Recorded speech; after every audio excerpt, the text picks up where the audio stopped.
Et bonjour, on se retrouve aujourd'hui pour le test de l'Acer Nitro 5 AN515 version 2019. Le design de l'Acer Nitro 5 n'a quasiment pas évolué par rapport au modèle 2018. Pour ceux qui souhaitent regarder la vidéo du modèle de 2018, cliquez en haut à droite. La seule modification est un visuel imitant la fibre de carbone sur le capot ainsi que sur le top du châssis. Sur ce dernier, l'imitation est texturée et apporte un relief. Côté clavier, le motif reste plat, sans relief, et il est même repris entre les touches. Pour le reste, le châssis est strictement identique, composé en majorité de plastique, son poids de 2,7 kg laisse une bonne impression de solidité. Pour finir, la charnière semble robuste à l'usage avec 4 points d'ancrage. Au niveau connectique, on dispose d'une prise Kensington, une prise LAN Realtek, une USB-C, un HDMI plein format, une USB 3 et un lecteur de carte SD. De l'autre côté, nous avons une prise casque micro, deux prises USB 2, les témoins d'alimentation et de charge, et la prise secteur.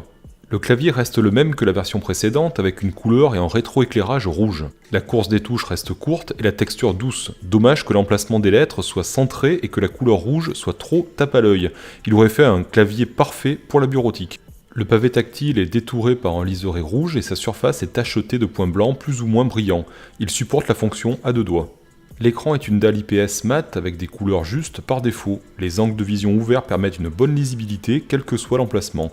La résolution de l'écran est 1920 par 1080 en 60 Hz. L'agencement des composants reste le même que sur le modèle 2018, seule la carte mère change pour pouvoir supporter la 8ème génération avec un chipset Intel HM370.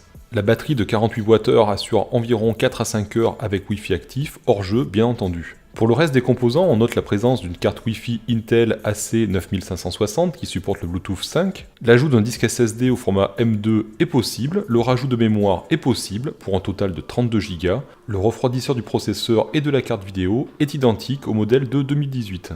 Bref, peu de nouveautés si ce n'est le chipset HM370 obligatoire pour le support des processeurs de 8ème génération. Pour la maintenance, le connecteur DC jack sur cordon souple pourra être changé, ainsi que la carte fille supportant les deux USB 2 et le jack audio. La batterie, le SSD, le disque dur, la RAM et la carte Wi-Fi peuvent être changés également. Le Nitro 5 est décliné dans différentes configurations avec processeur Coffee Lake.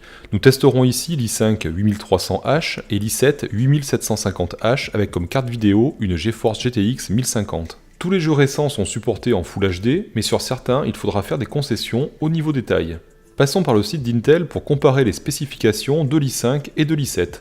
Le 8300H est un 4 corps 8 threads avec une fréquence de base de 2 Go 3 et un turbo pouvant atteindre 4 Go pour 45 watts. Le 8750H est un 6 cœurs 12 threads avec une fréquence de base de 2 Go 2 et un turbo à 4 Go 1. Nous testerons par la suite si la tenue en fréquence du turbo est respectée ou non. On commence avec le rendu de la BMW sous Blender avec 10 minutes et 50 secondes pour l'i5 8300H contre 8 minutes et 4 secondes pour l'i7 8750H, soit un gain de 26% pour ce dernier. A noter les fréquences tenues de 3 Go 1 pour l'i5 contre 2 Go 8 pour l'i7. On est loin des fréquences turbo max, mais le bench est très lourd et on est à la limite des 45 watts de TDP. Sous Unigine-Even, la GTX 1050 peine à rendre une image fluide, on se contentera d'une dissipation correcte avec 66 degrés en charge. Le prochain test est sous Cinebench R15 car la version R20 n'était pas disponible au moment du test. Il est intéressant de voir que l'i5 8300H est 5% moins rapide que l'i7 4770K et l'i7 8750H garde le leadership avec 38% de mieux. J'utilise Prime 95 en 256K avec AVX pour bien comprendre le fonctionnement du processeur en charge lourde. Ici avec le 8300H, le TDP est fixé à 45 watts pour le PL1 et 56 watts pour le PL2 en pic. Une fois la valeur maximale atteinte pendant une trentaine de secondes, le processeur redescend en charge à 45 watts. Après 30 minutes de torture, le processeur reste toujours à 45 watts avec une fréquence très variable qui cherche à se stabiliser due à la limite de puissance atteinte.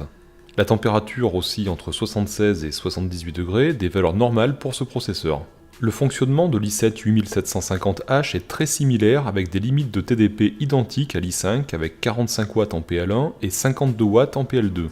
En charge, avec une limite atteinte vers 52 watts, on retombe à 45 watts très vite. Pendant un test de 45 minutes, l'i7 reste relativement stable à 3 Go 4 sur tous les cœurs actifs avec OBS actif et à 3 Go 5 sans OBS. La température oscille entre 70 et 72 degrés, une valeur dans la norme.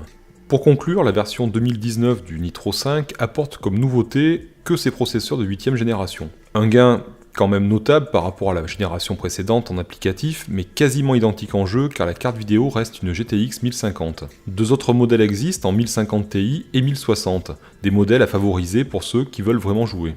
Si on démonte le capot arrière complètement, l'upgrade reste possible en ajoutant un SSD au format M2 et une barrette de mémoire supplémentaire. Dès lors, ce portable se destine pour ceux qui désirent s'adonner au contenu créatif et applicatif plutôt que ludique. Une bonne affaire avec un prix performance intéressant, même avec une GTX 1050. L'essentiel est là, il n'y a pas de RGB, le châssis allie sobriété et résistance, un écran correct avec des couleurs justes, des performances thermiques dans la moyenne, un produit correct. On regrette juste l'absence de plusieurs prises USB 3. Je vous remercie d'avoir suivi cette vidéo et je vous dis à bientôt pour un nouveau test.